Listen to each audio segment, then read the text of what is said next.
नमस्कार दोस्तों, लोकसभा के चुनाव चल रहे हैं और आप कहोगे कि ये बातें क्यों हो रही है, लेकिन इस आजाद भारत में एक बहुत बड़ा स्कीम चल रहा है। स्कीम ये है कि मंदसौर लोकसभा क्षेत्र में जो मंदसौर के भाजपा के जो सांसद है सुधीर गुप्ता, लगातार 10 सालों से वो उनको प्रतिनिधित्व करने का जनता ने मौका दिया।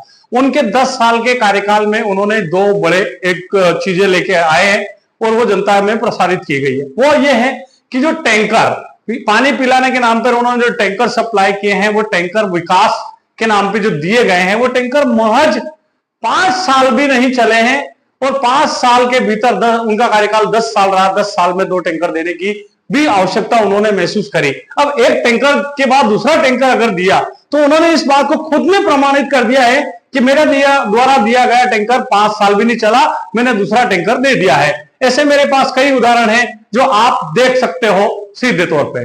सभी भाई ने राम राम। लोकसभा को चुनाव सालिरो है और ये टैंकर ही दो पड़ा है। ये पहलो कार्यकाल है और ये दूसरो कार्यकाल है। 1,25,000 से अधिक का टीएस होती है और ये कोई पहला मामला नहीं है।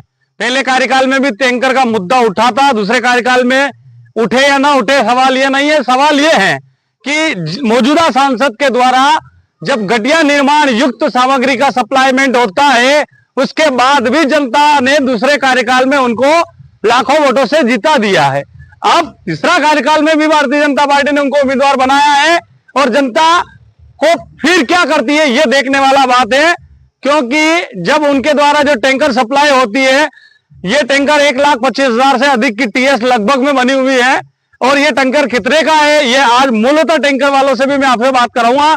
ये ऐसे टैंकर कितने में बन सकते हैं। टीन शेड जो यात्री प्रतीक्षालय सांसद ने बनाया है वो भी 40-50 हजार के लगते हैं, लेकिन वो भी 1,000 से ऊपर टीएस है।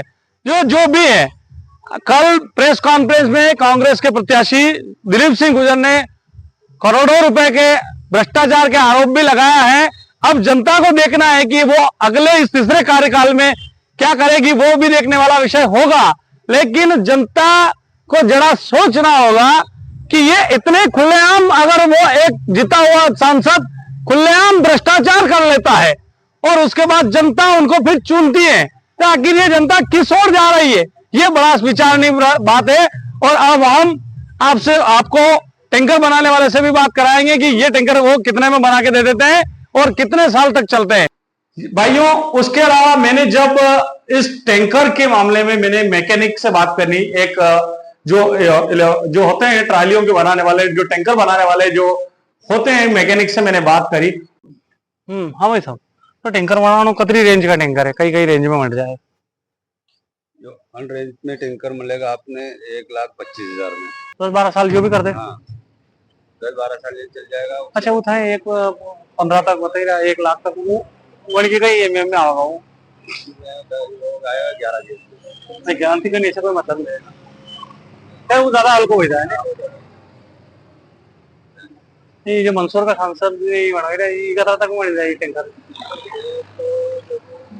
हाँ, जो 5 साल में खत्म हो जाएगी। तो उसमें क्या आएगा, 65 साल में होगा, 65 का साल। हाँ, तो कम रेंज का ही है, सबसे कम रेंज का। ठीक है। उन्होंने 3 वैरायटी का टैंकर बताया। 1,50,000 जो टैंकर बहुत ज्यादा मजबूती का होता है, वो कम से कम 10 से 15 साल आसानी से चल सकता है। एक मीडियम होता है 125 वाला, जो 10 साल 12 साल आसानी से चलता है। और दूसरा 1,15,000 तक, वो बहुत घटिया लेवल का होता है। मंदसौर के सांसद ने जो टैंकर सप्लाई मार्केट में दिए हैं, उन्होंने 1,25,000 तक की टीएस बना के जो टैंकर दिया है, वो टैंकर बाजार में कितने रुपए में बन जाते हैं, मात्र 65 से 40,000 के बन जाता है। बड़ी बात यह भी निकल के आ रही कि सांसद जी ने जो टैंकर बनवाए हैं, वो टैंकर कहां से बनवाए हैं वो ही जानते हैं। सूत्रों से तो हमें यह जानकारी मिले कि वो हिंदुत्व का चोला पहन के इस बाजार में घूमते हैं, लेकिन उन्होंने धार में बनवाए हैं और धार में किससे बनवाए हैं यह आपको पता लगाना होगा। लेकिन ऐसा क्यों किया, उनके द्वारा क्यों बनवाया गया?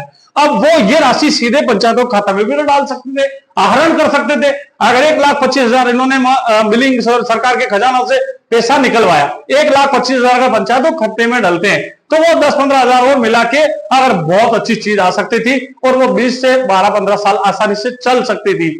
दूसरी बात एक और बड़ी ये निकल के आई भाइयों कि इन्हीं के द्वारा जो यात्री प्रतीक्षालय बनवाए गए, यात्री प्रतीक्षालय में जो भाजपा से निकलकर कांग्रेस ज्वाइन करने वाले पूर्व मुख्यमंत्री कैलाश जोशी के पुत्र दीपक जोशी ने खुद अपने बयानों में कहा है कि सबसे ज्यादा पैसा हमें टीन शेड यात्री प्रतीक्षालय को बनवाने में पैसा कमीशन खाने को मिलता है। सुन सकते हैं आप ये। पूर्व मंत्री दीपक जोशी ने ग्रामीण इलाकों में विधायक सांसद निधि से बनने वाले बस स्टॉप के निर्माण में होने वाली कमीशन खोरी की पोल खोली है। उन्होंने कहा कि बस स्टॉप से सबसे ज्यादा कमीशन सांसद और विधायकों को मिलता है। एक बस स्टॉप पे 1 लाख रुपए मिलता है, पता नहीं बता। सबसे ज्यादा कमीशन अगर किसी सांसद विधायक को मिलता तो बस स्टॉप में मिलता है। साथ बता, मैं भी नहीं भी लिया थोड़ा बहुत, मैं सही बता, मैं झूठ नहीं बोलता। सबसे ज्यादा पैसा मिलता है तो मिलता है। तो उन्होंने भी ये पुष्टि कर दी, यही काम हमारे सांसद जी ने करा। अब उन्होंने क्या करा कि जो टीन शेड बनवाए हैं वो टीन शेड बनने के बाद उनकी साज सज्जा कराई, अच्छा उनका फोटो लगा। फोटो लगने के बाद साल 1.5 साल भी नहीं हुई, बारिश आई और कैसे वो गायब हो जाते हैं, कैसे वो पूरी तरह से धराशायी हो जाते हैं। मात्र 3 साल 4 साल भी नहीं चल सकते हैं, ऐसा स्कैम। अब बात टोटल ये हो चुकी है, इतना सब होने के बाद अब आप पर अपने खजानों से पैसा किस प्रकार चुराया जाता है और वही उम्मीदवार भाजपा फिर थोप देती है और थोप कर आपके सामने रख दी जाती है और आप उसको वोट कर देते हैं। अगर आप इस चीज को नहीं समझ पाएंगे तो ये इस प्रकार से ये जो चलता आ रहा है, उन्होंने पहले कार्यकाल में भी, अगर आप पहले कार्यकाल के बाद दूसरा कार्यकाल दिया, पहले कार्यकाल में ये टैंकर बनाए, ये शेड बनाए, जनता ने उनको चुनाव जीता दिया। दूसरे कार्यकाल में उन्होंने यही करा, मतलब उन्होंने ये सोच लिया है कि मेरे ये करना जनता नकार नहीं रही है।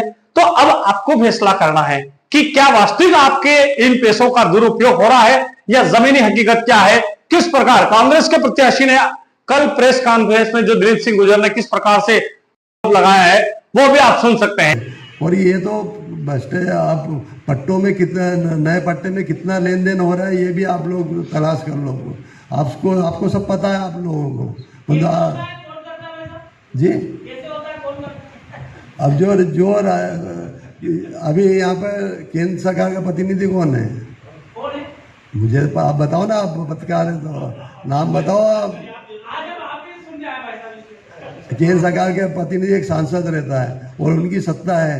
यदि सत्तारूढ़ सांसद चाहे तो कोई भी अधिकारी 5 पैसे वसूल नहीं कर सकता।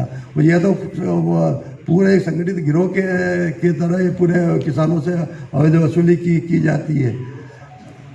और यदि मैं आप लोगों को विश्वास दिलाता हूँ, यदि मैं सांसद बना, चाहे कांग्रेस की पार्टी हो चाहे भारतीय जनता पार्टी को, ये भ्रष्टाचार हम रोक के दिखाएंगे।